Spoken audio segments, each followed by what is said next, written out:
Hey there and welcome to the weekend interview. This week I'm chatting with Ryan McDonald. He's the race director of the Gold Coast Marathon.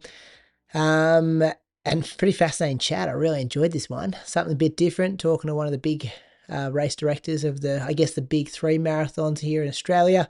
Gold Coast being one, Sydney the other one, and Melbourne the third one.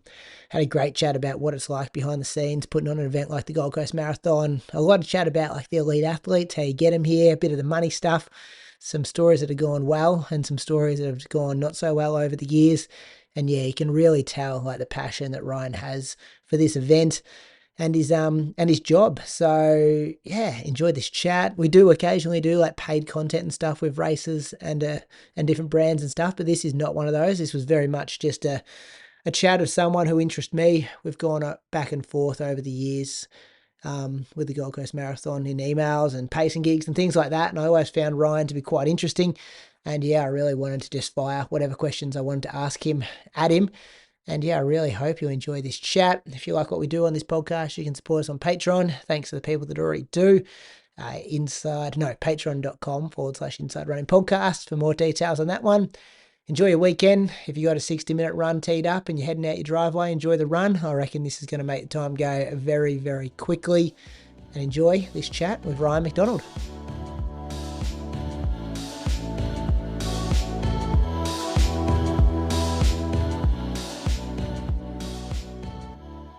All right, this weekend for the Inside Running Podcast interview, I'm so excited about this because I don't think we've ever had... we've had Wayne Larden on before from the Sydney Marathon, but Ryan McDonald joins us this weekend. He's the event director at the Gold Coast Marathon. I think previously he did wear a number of different hats, which one of them was the elite athlete coordinator at the Gold Coast Marathon. So a lot of elite athletes in Australia have probably had some correspondence with Ryan back and forth over the emails over the years. And I'm really looking forward to hearing all things about not just the Gold Coast Marathon, but what it looks like behind the scenes and how Ryan kind of manages a very high-stress job, I'm sure. So, Ryan, welcome to the Inside Running Podcast. Thanks for giving up some time so close to race day. Oh, no problem at all, Brady. Thanks for having me. Yeah, tell me, like 3.5 weeks out from the race, what's your day look like today? This is a Wednesday, 11 a.m. We're recording this. Like, is it a stressful time now? It's busy. I'm not sure if I'd necessarily describe it as stressful just yet, but it's certainly busy. Obviously, entries reached capacity this year for our marathon, half marathon, and 10K. So a lot of what's happening at the moment is people saying, I missed out. Can you help me? Basically. So there's a fair bit of that happening at the moment. Some with legitimate, claims for a reason to get included, and some that just are like, I'm desperate to race. So that's kind of busy for us at the moment. But one of the key things I guess I'm focused on right at the moment is the international elite athletes and their visas. And so we had confirmation that the first couple of Kenyan elite runners that we've invited had their visas approved yesterday. So that's good. It's kind of started. And then, I'll be following up with the Immigration Department office in Sydney to help try to track where a few of the other applications are at and hopefully move them to the top of the pile if they've kind of floated to the bottom somewhere over there in Nairobi. Yeah. And then how early are those applications getting put in? Look, normally we try to send the invitation letters to those athlete managers around mid-May and basically tell them to get the applications in as soon as they can, because sometimes it can take 3 to 4 weeks, depending on the volume of applications that the visa processing officers need to work through. So they kind of say allow 3 to 4 weeks for the visas that these athletes are coming in on. Sometimes they turn it around faster if all the details are accurate and correct and they have everything they need to make an assessment. Other times they back and forth a little bit to request some more information, and sometimes if they send that request to request another document, they basically go to the pile again until they get back to it. So the ones that get through most easily are the ones that have all their documentation ready and submitted all at once together at the start. And there's a few of the athlete managers who we've worked with over the years who are now very good at that, and a few of the ones that might not have had an athlete come to Australia before, but perhaps don't quite have all those things in place to start. Yeah, and is that more of a East African issue than, like, say, the elite Japanese or the elite American athletes that are coming in? Is it a different visa process, or it's the same for everyone? Basically, there's an invited participant subclass 408 visa that's advised for professional elite athletes, which allows them to earn money in Australia. So the majority of the elites are coming in on that visa, whether they're from USA or from Japan or from East Africa. But there's also, if they're an amateur and just happen to be, a good runner, but they've got another full-time job, they can just come in generally on the Electronic Travel Authority if they're from one of those ETA eligible countries. But yeah, for the most part, the athletes are all coming in on the same invited participant visa. Those that we invite through athlete managers. Yeah. And the way the invitations work, like, is it a matter of you go to the managers and then the managers find the athletes, or do you go in with a list of names saying, these are the names we want, who are the managers, and then we have to make contact with them? Look, a bit of both. We sometimes sort of want to target particular athletes. Like, for example, if we've had a previous race winner and we want to invite them back to come and try to defend their title, we'll sort of go to the manager and say, hey, we'd really love to have this athlete back again. Other times, and I guess what's happened with the benefit of the playing in this sort of space for 10 years or so, the race has got a fairly good reputation now, and we've got lots of athletes who've been before, and they tell their training groups about their experiences and that they were well looked after and that they enjoyed their time at the Gold Coast Marathon. So we have also managers and athletes contacting us now saying we'd love to come and race. So we kind of have generally a pretty big choice of athletes, and we only have a certain amount of budget to then invite, I guess, and create a field that we think is going to be, I guess, good to watch, produce some some good stories, whether that be a fast time, or whether that's there's some of the backstory of the athlete, or there's a connection to a previous winner, or whatever it might be. We kind of look at some of those elements. We also don't always just go for the fastest athlete on paper. We sometimes look at how the race itself will hopefully play out, which means that the Japanese elites and the Australian elites and the American elites, as well as the East Africans, all are kind of in the mix to win the race. So it's not just a hit out for one particular nation or another. Yeah, which last year was a perfect example of that. Like 3 different countries, including 100%. Our own, represented. Liam Adams in 3rd spot there. And that's the stuff we love. It was fantastic last year with in the men's race, it was a Japanese race winner. Second place was a Kenyan guy, and then obviously Liam had his great race and finished 3rd. Yeah. Back to what you're dealing with at the moment, a lot of people trying to get a start in the race. Is it a flat no for everyone? Like, you guys changed the course to extend it to 10,000 people this year and got it sold out pretty early, like December. Like, is there any chance, if there's a listener out there going, oh, I could sneak in 3 weeks out, or it's a flat no for everyone? No, unfortunately, the wait list itself is sort of closed, and we're not offering more places to people from the wait list for the general participant. We do have a couple of spots still reserved that we've set aside for elite runners if they meet the elite criteria. Yeah. And then what do you put it down to? Like, the growth of the event, like we've seen Melbourne sell out, Sydney doing their World Marathon major thing. Like, have you got any theories in your head working in this space for a long period of time to why this running boom and events are just selling out? Look, I think there's a combination of factors. Obviously, a lot of people were running during COVID. It was the simplest thing to be able to do. So there's a lot more people then starting a running journey of some sort. Parkrun last year, I think, walked over their 1 millionth participant in Australia, and that's a good pipeline into running longer distances as well. And the fact that, I guess, a big focus on people's health from a physical and a mental well-being standard. So there's a lot more people that are running for their physical and their mental health. And with the cost of living crisis that's being spoken about a lot, running is still one of the simplest and cheapest things to do. So if you want to enter a race in 6 months' time, you kind of lock in your lifestyle and lock in your dollars towards that, and you don't necessarily then spend money going out on shopping or dinners or drinking or whatever it might be. So I think there's a combination of there's more runners in the pipeline. There's, I guess, a bigger focus on that health and well-being, which is really fantastic. And running's a great way for people to, I guess, assist with their physical and mental health. And also, one thing that was also helping, particularly for the big races in Australia, is that there's lots of really good events. And so if you're delivering good events, people talk about it and want to come back. So I think, particularly talking about Sydney, Gold Coast, Melbourne as the three big marathons in the country, they've all got lots of really good things going for them. And then, people kind of feed off that as well. Do you anticipate that you guys can continue to grow with the way the course is set up, or can you stagger starts, or how do you go to 15 or potentially 20,000?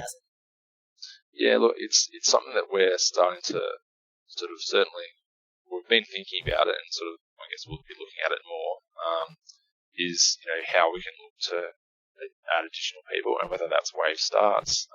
The current course configuration for the new course means there are still some sections where we're out and back along the same parts of the road, and so sending off a second wave means that we'll potentially be creating a pinch point along parts where we don't currently have pinch points, because we'll be having a whole lot of other runners hitting that same point where we've currently got just the tail running through at the moment. So there's a few things like that to work through, but certainly we'll be looking at ways that we can increase the capacity in future years. Yeah. Do you think we see an Australian winner again? I think it was Troopy back in, let me check my notes here, was it 2009? Oh yeah, and then Lauren Shelley 2009. I guess Liam got close last year. Maybe easier to do on the women's side of things with the amount of depth we got there. It's probably a 1 or 2 person, or maybe if you can snag Pat Tiernan and come back from the States, there's not too many options for the men compared to the women. Yeah, it's a really good question. We'd obviously love to have another Australian winner at the event, and as you mentioned, it's been quite a long time since Troopy won here in 2006, which was a bit of a run of redemption of sorts for him. It was the Australian Marathon Championships at the time. He'd come off sort of not the best Olympic race in Athens in the marathon there, and then that sort of really set him up for his run in Berlin in 2007, which he ran the qualifier to be selected for the 2008 Beijing Olympics. So that was a really cool part of the event for us to be in part of his journey, and it's certainly still quite significant that he's the most recent male winner of the full marathon. And on the women's side, that race in 2009 is actually the closest marathon finish we've had at the event. So Lauren Shelley won the race by less than a second from Roxy Fraser. So they both were in the photo, literally just one, a body length apart, crossing the line, breasting the tape. So that race has some fond memories as well for that reason. But in terms of the new crop of running, it's really exciting. We've added some more men to the sub 210 club, which had stayed the same for a long time. And on the women's side, obviously they're going absolute gangbusters. There's some really great performances by a whole host of ladies. And here at the Gold Coast, we had Jess Denson come second in 2018. Millie Clark was second in 2019. Yeah. And Lisa Waitman was second in 2022. So we've had some really close races for the Aussie girls to get on that top step of the podium again. That hasn't quite happened. So we'd love to see that in the near future. The timing of the event has to be a positive too. People can still do a spring and autumn marathon and then Gold Coast with the option. I'm talking about the top elite guys here. Maybe not this year because the Olympics are on, but it must give you a lot of confidence that they're going to keep rocking up over the years to have a crack at it.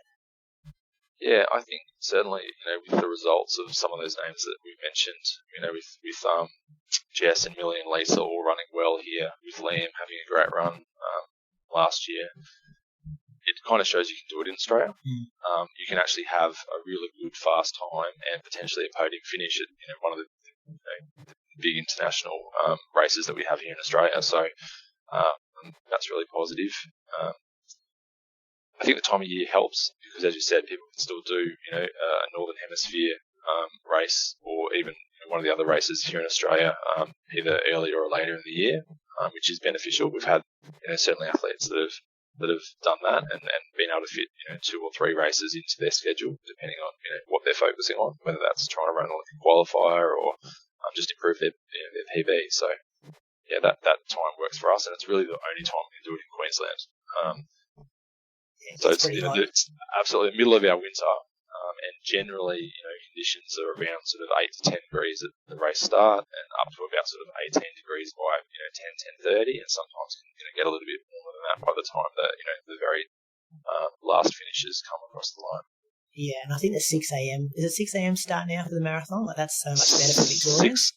6:15. Yeah, it's still dark and it's not too hot on the start line for us who are looking out the window now. And I think it's about 8-10 degrees. So you are wearing a jumper, and it's probably a beautiful 16-degree day up in Gold Coast, but it feels cold for you guys. Yeah, exactly. It's funny. Everyone on the Gold Coast, starts freaking out as soon as you see single digits. Yeah. Hey, you guys are a gold label race. Is that correct? I've actually just got the Waterflex label. Okay. So the system, for a long time when they first introduced it, they being World Athletics, was they have a gold label, a silver label, and a bronze label, and that was the same system for many years. And then they added a platinum label on top, so then there was those 4 tiers, and the platinum label at the time was really, I think, in response to the World Marathon Majors saying, hey, look, we should be in a different category to the other 30 or so gold label races that they had at the time. Plus, they had a couple of other races that, I guess met the criteria at the time to be platinum. COVID kind of changed a few things, and then World Athletics has changed the process a little bit. So now the 4 tiers are platinum, gold, elite label, and basic label. And we actually just have a basic label at the moment, but it means none of the things that we've done in the past as a gold label event have changed. We still have all the same, horse measurement in place, all the same other, I guess, bits around the event that would mean if we wanted to apply for a gold label, for example, we would get it. But we decided that rather than spend the $20,000 US on a gold label, which is the fee you need to pay, or it's $50,000, I think, for a platinum label, we'd rather put that money, reinvest it back into creating a good experience for all participants. And also having the label means that we have a bit more flexibility on who we invite. Yeah. So if we have the gold label, we're prescribed to choosing, we need to have a minimum, 4 men and 4 women, I think, from a list of 120 athletes that World Athletics sends. And of those 120 athletes in each gender, generally, 100 or so are from East Africa. So by having the gold label, we kind of have to select and invite athletes from that group. For the basic label, we're kind of free to choose whoever we like, and that really works for us because as a tourism destination marathon, we want to invite some of the best athletes from Hong Kong, Malaysia, Singapore, Indonesia, and case in point, this year we've got the Hong Kong national record holder coming to run the marathon, and we've also got the Singapore national record holder coming to run the marathon, and hopefully breaking their national records here. And that's really important for us because those are some of our biggest international destinations. At its peak, we were getting over 500 general recreational runners from Hong Kong, over 500 from Singapore, and we want that, that relationship to continue.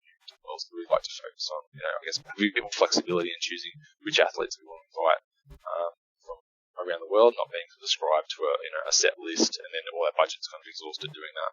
Yeah, and you kind of not playing hostage to those athlete managers or athletes, but it puts you in a bit of a tricky situation where you don't have that flexibility. Yeah, 100%. And talking to some of the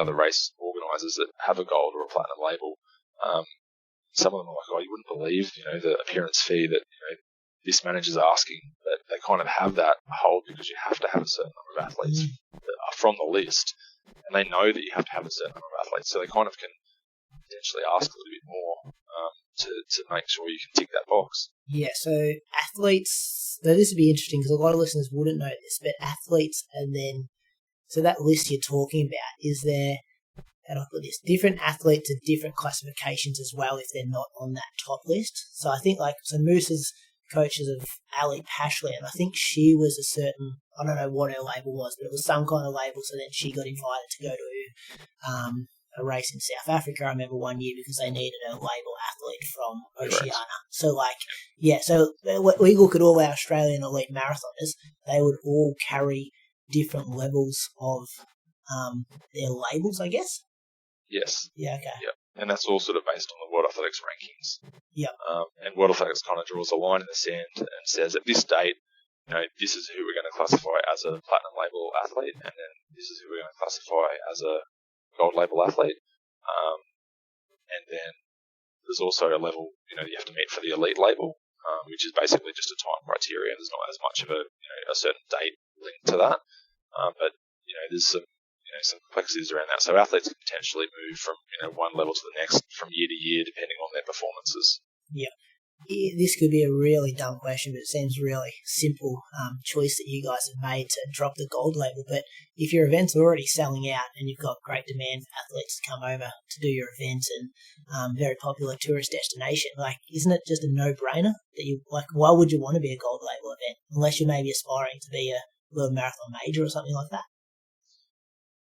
Yeah, and there's some of the the discussions that happen all the time around the value of those things in terms of do you have a label as a marketing tool to say there's a stamp on the race saying it's the technical elements of the race are all in place and you're going to come here and experience a good event. So it's about that stamp of approval and as a marketing tool to try to get more people to come to your event. And then there's the other side of things, which is the hard parts of the label is all around the elite field, which costs a lot of money. So we're kind of, some people certainly have the view that, you just want to, aspire to the highest level that you can be. But then it's like, well, is it worth spending an extra 100 or 150,000 to make that label when we could spend an extra, spend that money elsewhere to make the experience better for, all participants. Yeah, and the fact that then you guys can pick not so much the athletic performance, because that's there as well, but the ability to pick people that have good stories. Like Yuki is probably a great example. He's been to your event a number of times, and I often wonder how many of the mass participation runners can identify who the elite runners are, whereas Yuki, I think, is really good, whereas you could bring realistically, you could bring a 203, 204 Ethiopian over, and I'm a running nerd who talks on a run podcast every week for the last 7 years and might struggle to know anything about them. Whereas a Yuki personality or a Liam Adams personality, you kind of have all this background on them and are very invested in their journey as it is. Yeah, exactly right. I mean, Yuki's come out and he's run 10 Gold Coast marathons. So he's won the race once in 2013 and he's been on the podium, I think, 2 or 3 more times. But he's been out 10 times and he's obviously won Boston in 2016 and he's a character, and a lot of people, both in Australia and nationally, know who he is. And there's equally good stories for lots of other athletes as well. And sometimes you kind of look at those stories and being invested in their journeys and so on, and you kind of think that's a better outcome than just getting the fastest person on paper who nobody knows who they are. In terms of the recreational runners anyway, aren't going to really care who, some athlete is that they've never heard of and isn't going to potentially draw tourism from that country for them in the future. The benefit is obviously, if the winning time is super fast and that kind of, makes people sit up and notice, but then that creates a whole other, discussion as well around, do you want to try to blast away and get a 204, 205, 206 time on the course, take back that Australian all-comers record from Sydney, who now have, the fastest time in Australia. But then to do that, potentially we might need to have some pace runners come out at that time. We might have, 2 or 3 runners going out at that pace, and hopefully they do it. Maybe they do, maybe they don't. But then what happens to that second group, who is currently kind of our focus around that 207 to 209 range? We've got about 14 athletes in that range entered for this year's race, and it's a mixture of East Africans, Japanese, and they're all in the mix to win the race. I mean, we mentioned the podium before last year with the men's race having Japanese winner named Yuki Koyama, who set the new race record, 2:07:40, and then he went on to win the Marathon Grand Championship race, which is the Japanese Olympic trial for Paris. So that winning Gold Coast, and then in October he went and won the trial for the Japanese Olympic team. That meant that this year we've actually had a crazy amount of interest from Japanese elites wanting to come, both men and women, to run Gold Coast, like more than we've ever had before. And that kind of stuff is that's the stuff we love. Like, that's really cool. But if he potentially didn't have, wasn't in the mix for that race last year, and it wasn't at that pace, and there was quite a few nationalities involved, that may not have, the story might not have played out that way. And in his post-race interview, after he won that Japanese Olympic trial race, he was talking about Gold Coast and how good that was part of his preparation. That's great for us in terms of, we want more Japanese recreational runners to come. And if they go, well, if the elites want to go there, hey, it's great for us as well. Yeah, it's a win all round, isn't it? Do you guys, like with Sydney making the big moves and trying to become the World Marathon Major, and it's looking like that's almost going to happen, is it a crazy idea that Australia could have 2 World Marathon Majors in 5 or 10 years' time? The States has got 3. Obviously, they're 3 big marathons, but do you see that in Gold Coast's future at all?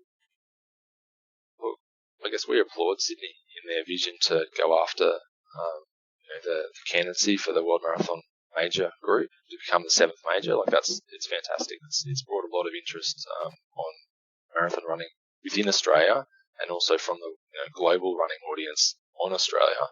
And I think that's, to your question earlier, I think that's also played a bit of a role in, getting more people running as well. Like Sydney had a big marketing push last year, got, the biggest ever marathon field in Australia. I think they had 17,000 entrants, and then had about 13,000 or so finishes last year, which is the biggest ever number of entrants and the biggest number of finishes ever for an Australian marathon.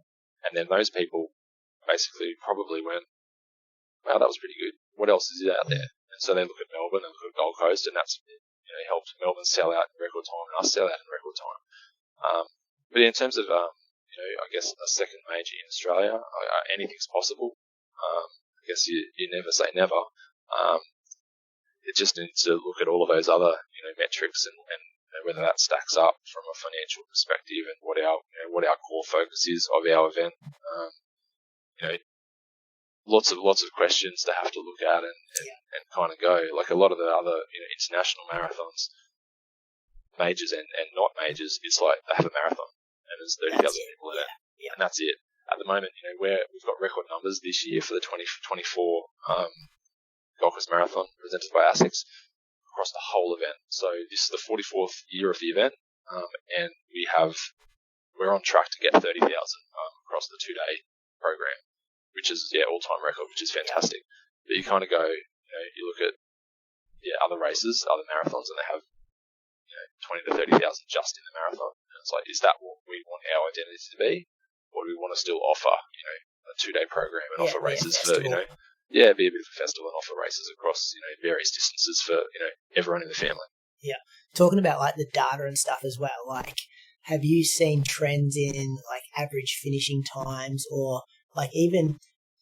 I feel like marathon running, this is just from my observation, it's become a bit of a young person thing. I think back 10 years, it was almost like you got to do your time and wait till you're kind of 28, 29 before you debut in the marathon. And now, I know a whole lot of 21, 22-year-olds who are just signing up for marathons and stuff. Do you see that in the entry data and the finishing numbers?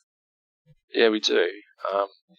Going back to the early days of the Gold Coast Marathon, the average finish time was under 3 hours 30. About 10 years ago, the average finish time was about 4 hours. And then, the last couple of years, the average finish time sort of pushing out to about 4 hours 15. So the average finish time is getting slower, which I think, is completely understandable when you think about the appeal of marathon running, certainly growing to a wider audience. So it's not just, the die-hard runners who have done their time at the shorter distances that are doing the marathon. It's people, it might be the first ever event they sign up to, and they're going to do the marathon. Yeah. Some of them do, an appropriate amount of training, and some people probably find out the hard way that, the last 12 or so Ks is really hard in a marathon. So, but yeah, certainly the broader appeal of running, I think, there's lots of, I guess, cool social media type running groups now around that have popped up in the last couple of years, and it's a bit of a, it's kind of cool to be seen at some of those places. That has meant also that the average age of participants is sort of starting to get a bit younger, as you mentioned. We are seeing that in the data as well. Yeah, okay, cool. What about your ability to get big name US athletes? Like, I think you guys are pretty much the only road race anyway. We've seen a bit in Melbourne Track Classic and, those kind of events on the athletics tracks. But, you guys had Sarah Hall over the years, Des Linden, Cara D'Amato was there last year. Like, these are the very top American runners. Like, how do you manage to get them over from the US and why? Like, do you see that as a big marketing thing for the US athletes to come over? I think initially, I guess some of the growth kind of happened a little bit organically. We had a couple of elite athletes around about 2014 or thereabouts. We had an American male called Jeffrey Eggleston come out, who was, so 2014 was the first year that Gold Coast Marathon had a gold label. And so, we were looking at, which athletes qualified as a gold label athlete. And at the time, Jeffrey Eggleston was a gold label athlete from America. So we reached out to his agent and said, hey, we'd like to invite you to come and race. He came out, came second and ran a personal best time. And that, kind of opened a few people's eyes to, hey, you can run well in a mid-year race, which is really unheard of in terms of a marathon for the North American market. And then kind of from there, we just started getting a few more inquiries. So, as you said, Sarah Hall's come out, I think, 3 times, and she's won the half marathon twice, which is fantastic. We had Lindsay Flanagan out here in 2022, and she won the women's marathon, and she has the race record, 2:24:43. Des Linden came one time. We had Sarah in the race and Des, and I think Sarah won and Des was 4th that particular year. And obviously, Des went on to win Boston 2016 as well. Had Laura Thwaite out as well. She ran well the year she came in around the half. Troopy was coaching her at the time, maybe? Troopy was coaching her at the time, exactly. Yep. I think most of the time we've had just, 1 or 2 Americans come out, every couple of years. And we've just kept those communication channels open with their management.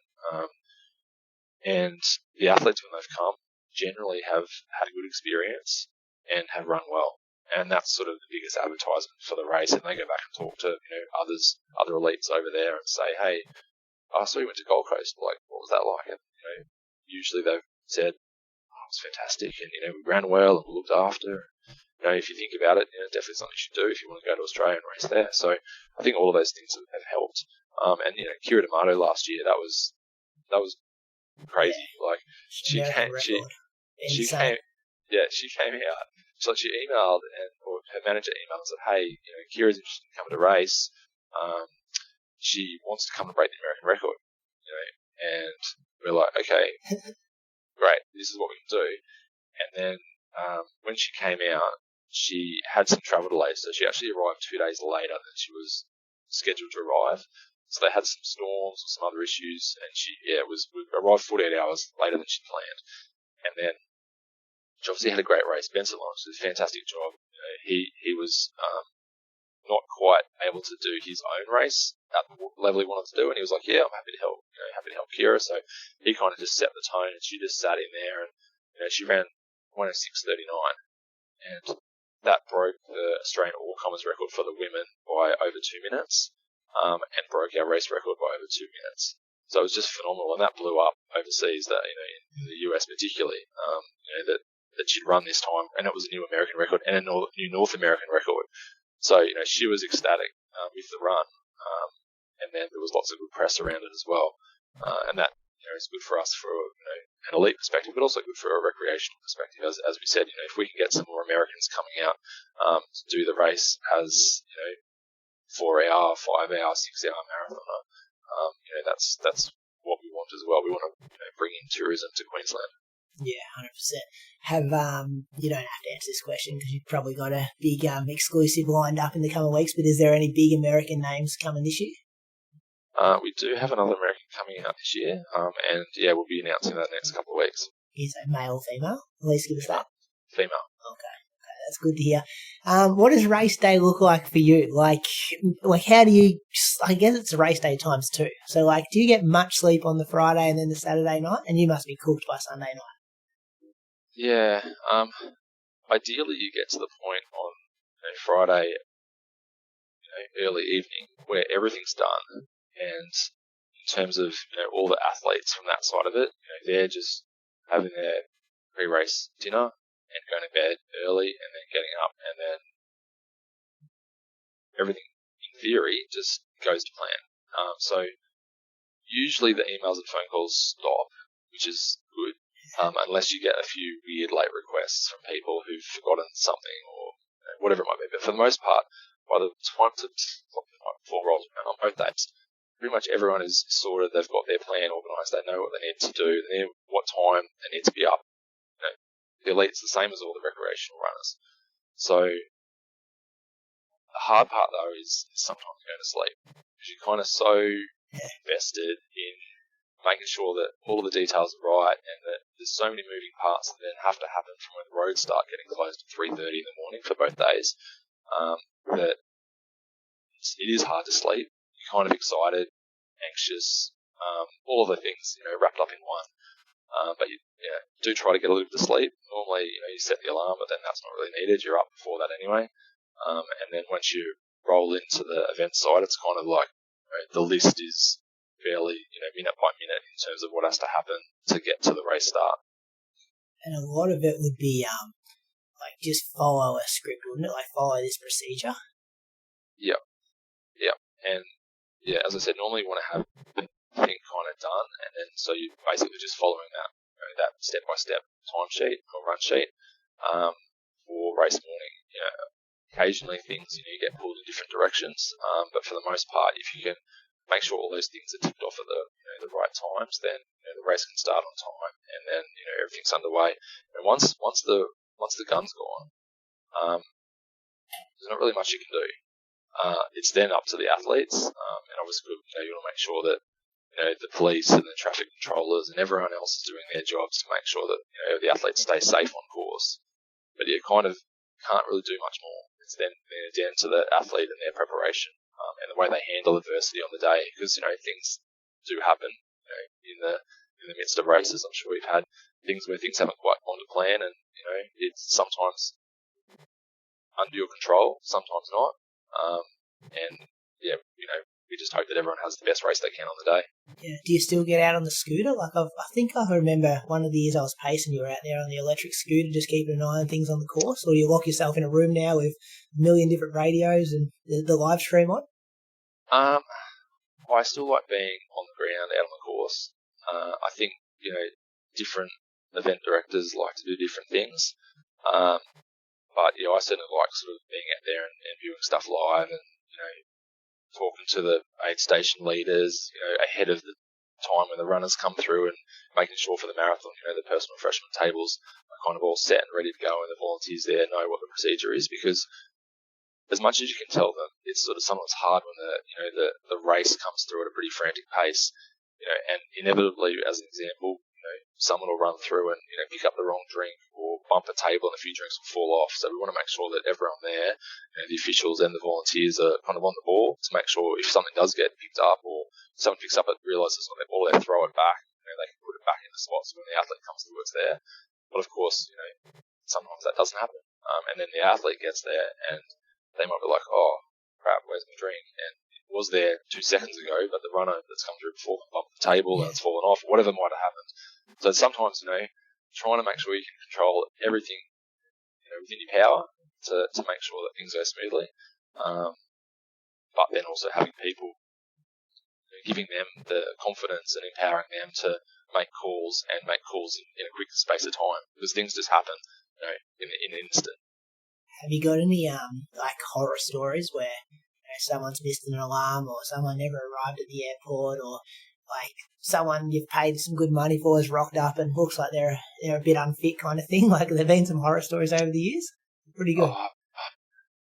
Yeah, look, there's certainly been athletes that have, international athletes that have come out, and obviously not been fit, but or they've been slightly injured, and they've either not started and then just been apologetic. So they're at the race hotel, they've picked them up, been looking after them, and then like the day before they're like, I'm gonna have to pull out. And sometimes you kind of think, this has been coming, you've known this. Sometimes it might have been they're just hoping they'll come good. So you kind of can't get too upset. You kind of go, well, look, thanks for letting me know. Really unfortunate. We'd love to have you racing, but not really much you can do at that point in time. There's definitely been a few instances where that's happened when athletes pulled out. We've paid for them with flights from internet, from overseas. They've come out and then haven't been able to race for one reason or another. We had a guy who came out and he had some flight delays. I think it was the 2012 marathon, and he ended up arriving to the hotel because of these flight delays at around 2 a.m. on race morning. So like the race start time at the time was 7:20. Yeah. So he arrived at the hotel on 30 something hours travel, 5 hours before the race was due to start. I've been having messages on WhatsApp with his manager all throughout this process, and then the manager's kind of frantic, kind of worried, hoping he'll get there. Anyway, the athlete maybe slept a couple of hours, maybe didn't. Anyway, he came out and won the race. Really? So it was one of those things where I don't think the jet lag had a chance to catch up with him. Because normally, coming from particularly Northern Hemisphere, there's a time zone adjustment that needs to happen. Some athletes do that better than others. Some athletes are really diligent and strict on trying to adjust to the Australian time zone as fast as they can. Others are a bit lazy and then they end up sort of being awake at night and sleeping a lot during the day. We try to talk to the managers and the athletes about long passes to that time zone as quickly as they can. But human nature, some people are more diligent than others. But yeah, I don't think he had time to really adjust. I don't think he really had time to think about it too much. He just got out and ran, and worked out for him. It was one of those kind of cool stories where we were quite worried about. There was hassles. We had to have a driver at the airport, and they're up late as well. And then he comes out and wins the race. So it's pretty amazing. Yeah. What about some of your fondest memories over the years? Like, obviously that one's a pretty special story, but like, have you got anything that's probably like picking your favourite child, but like, is there anything that stands out more than others? I enjoy most about the event is that there have been so many very, very cool moments in history to be witness to and part of. I guess if I can just talk about a couple, I'll set the first one. So the race first started in 1979. In 1989, Brad Camp won the race and set the race record 2:10:11. So he'd run at the Seoul Olympics in '88. I don't think he had a great event there, but then he came out and showed everyone what he could do. Ran 2:10:11 to win the Gold Coast Marathon in 1989. Events Management Queensland, who I work for, took over the race management in 2001, and then slowly trying to build the race back up. It had a few challenges through the 90s, and then we kind of thought it'd be great to have a sub 2:10 winner on the Gold Coast. Once things were kind of back up and rolling, we're like, this is what we want the focus to kind of be. We want to get a sub 2:10 winner. And in 2009, we had a young guy on debut run 1:04:58 for the second half of the race. So he'd run 1:07 flat through halfway, and then he just ran away from the other athletes in the field and ran a 1:04:58 second half. And we're like, okay, you can definitely run sub 2:10 if things all, if the first part of the race is set up right, you can run a sub 2:10 on this course. So that was 2009. 2011, we actually had the African delegation who were coming to the Gold Coast to assess the Commonwealth Games suitability as a host city on the Gold Coast for like a week or 10 days over the marathon time. So we basically gave them VIP treatment, had like a little suite for them over the finish line for them to watch that as part of, I guess, the Gold Coast readiness to host a major event like the Commonwealth Games. And that particular day, we had a guy called Nicholas Manza from Kenya win the marathon. He was on track to run sub 2:10, and there was a bonus, like a financial bonus to run Super 210 on offer. He was showboating down the finish line, like kind of doing the aeroplane arms Yeah, and I stuff. remember this now, yeah.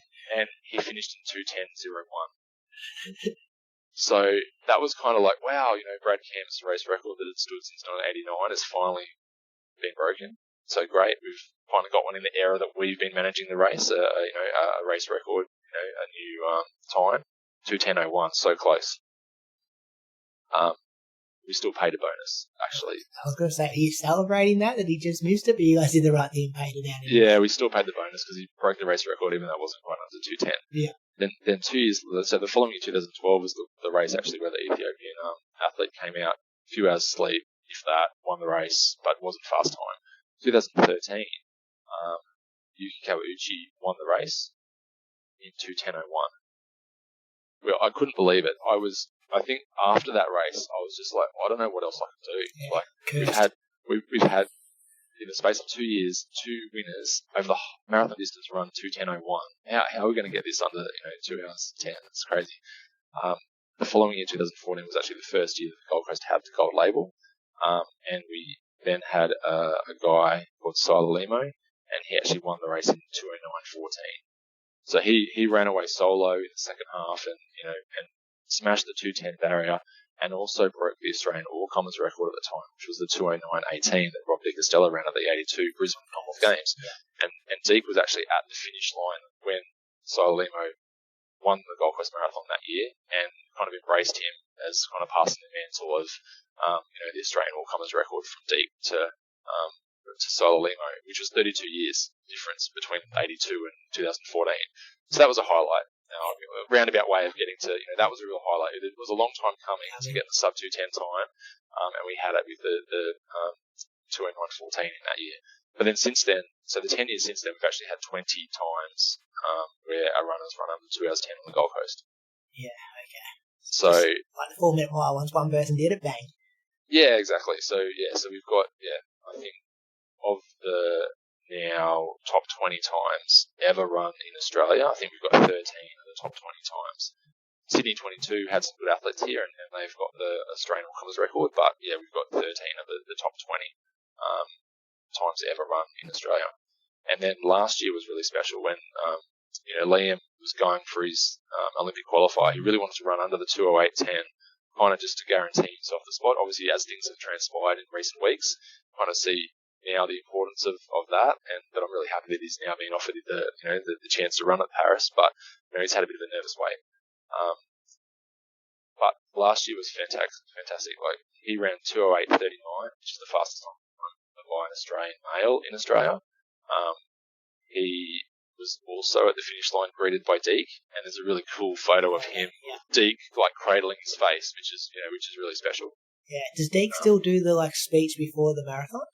He still does that as well, which is kind of become a bit of a tradition. That gets the blood flowing. I know a couple of years when I'd finished the half, both when they used to be on the same day, and you'd be kind of walking back, your legs are shot, and then you could hear him doing that speech, and you're like, I reckon I could go again with that speech in me. Like, it's so motivating. Yeah, exactly. That's all right, because the half was then at the time starting at 6 a.m. and the marathon at 7:20. So you would have, the top runners would have been finished and coming back through the recovery area. Yeah. Just as we're doing the pump up for the marathons. Yeah, so those couple of things stand out. Obviously, some of the Aussie women having them run here and run so well, like the couple of, as mentioned before, the second places from Jess and Millie and Lisa in recent times are special. Kira D'Amato's amazing run last year was really special. So that's kind of, I guess a couple of moments, but there's been plenty over the years. I mentioned Truby's 2006 win, kind of, a bit of a comeback for him, to then help him be able to qualify for the Beijing Olympics. So lots of really cool memories from the elite side of things. Which makes the event special. And, I guess hopefully there's another chapter written in about 4 weeks' time. Yeah. Ryan, about you, personally, I can see the passion in your face here and the energy. How do you, you got a couple of kids, I think I read an article on you. How do you switch off from all this? Because you've been throwing out times and stats and all these kind of things, and you can tell you're so passionate about this event, but how do you switch off and have balance outside of work? Or it's just not possible in a job like this? Oh no, it's definitely possible. I think it's really important. There's definitely moments, particularly working in any events. People who work in that industry would tell you like there's moments where it's just you just have to be on, and it's just full on. Like there's no kind of steady, even flow throughout the year. It's sort of you have some times where it's a bit quieter, and you have times where it's just all systems go. But it is important to have some time away from I guess thinking about all of those things. So yeah, I've got two young daughters. They're really into their sport, so I spend a fair bit of time watching them play their sport, which is fabulous. My wife's really supportive of the work that I do. She understands that it gets really busy at times, and she might have to help with some things that I might not ordinarily do day to day. But the other things I like to do, and I haven't been doing as much of it recently, but either running or hiking or cycling. As the event gets closer, your time gets a little bit more pressed. But I like doing all those things, and also I've recently gone back to playing cricket in the summer. So having two daughters and I've got three sisters, so there's a lot of female influence in my life along with my wife Katie. I sort of wanted to do something where I just got to hang out with, I guess a few guys and just do something socially. And through sport, that's my passion. And so I decided to go play cricket because I didn't think it would be as hard on the body as playing soccer or footy or anything like that. So were you an events guy who started working in a running event, or did you always have a passion for running and then like the events started come with it? What's your relationship with running like at the moment? Like you get out a few times a week and you've done do races over the years? Yeah, I guess going back to high school, I used to run. I used to do sort of 800, 1500 on the track, and I do cross country. So I made a few state finals when I was at school. For cross country, I never made a New South Wales originally, never made New South Wales team, but I was sort of shadow a couple of times. So kind of, had I guess a bit of a passion and, I guess moderate talent at, that level. But then kind of went away from it for a little while and always played soccer, all throughout the years as well. So I was, pretty passionate with that and did that all throughout my junior years and teenage years. And then I went to university and I studied a double degree in business with a sport management major and also exercise science. So I sort of thought, I love sport. I want to try to work in sport, whichever sort of path that ends up being, whether that's high performance sport or whether that's the sport management, event management side. And then had a few different jobs out of uni, and then got a contract on the 2003 Gold Coast Marathon. And then I've worked on every one since. So I've actually worked on 19 in-person Gold Coast marathons and plus the two virtual ones in 2020 and 2021. So this year will be my 20th in-person Gold Coast marathon. Oh, let's go there too for the COVID ones. Like snap lockdown the weekend of your event must have been shattering. Queensland hardly locked down the whole COVID, and you locked down that one weekend. Yeah, that was like when I take my mind back to then, it was almost just I can't believe this is happening. Like it's so unbelievable because they had the State of Origin the weekend before Gold Coast Marathon, so they had 50,000 people at Suncorp Stadium to watch the State of Origin, which is the Queensland versus New South Wales rugby league game for the Victorian listeners and South Australian listeners. We still get it. We know what West that Australian is down here. So that happened in Brisbane, like the weekend before Gold Coast Marathon, and then on the Tuesday, or I think it was, Queensland kind of announced that there'd be a 3-day lockdown. So that would take us sort of Wednesday, Thursday, Friday. And then a few people kind of emailed and said, oh, this is great. So they're going to open the lockdown for you to do the Gold Coast Marathon that weekend. And we're like, well, I don't think they're really thinking about us particularly. But also, I don't think they're going from you can't leave your house to let's have 20,000 people all running together on the streets and on the trams and all this stuff. So that was fairly stressful in terms of what we do. But at the same time, like Queensland was shutting its borders to one state after another, and a few of the athletes in this happening. So actually, they'd flown or driven from Sydney or wherever to Queensland to get interstate. So they're like, well, if the race still happens, we still want to run. So was all sorts of crazy things happening. But then in the end, Queensland extended the lockdown by a further 24 hours, which took out Saturday. And then by then, it was literally kind of just too difficult. There were too many agencies and too many, potential scenarios where we were like, just can't happen. So we had to make the call to say, it's just going to go virtual, or you can roll over, or you can get a refund. And as it turned out, I think we had 20,000 people registered to do the event in 2021. When that happened, the week of the race, and roughly a third got a refund. So that's what they chose. Roughly a third decided to roll over to the following year's event, and then roughly a third went, we'll do the virtual event. We're prepared where we want to run, and we'd already ordered 20,000 medals, 20,000 finishes, shirts, and we had all of that there. So we're thankful for the people that decided to support us in that way. Yeah, that's good. Last one from me, mate. I always love to know what people are reading on their bedside table, or if you're not a reader, what you're watching on Netflix or something. You've got time to read or watch anything at the moment? I do like to read. Normally though, it's easy read type stuff like drama or crime kind of thriller stuff, and I'll like people binge watch TV shows. I'll kind of binge read. Like I'll start a book, and then if I get into it, I'll be up till after midnight reading, and then I'll have the whole book finished in a couple of days, and then I won't read for another 2 months. Yeah. So yeah. What's some of your favourite authors? Oh gosh, I don't even know if I can. I don't know if I can tell you. Like that's right.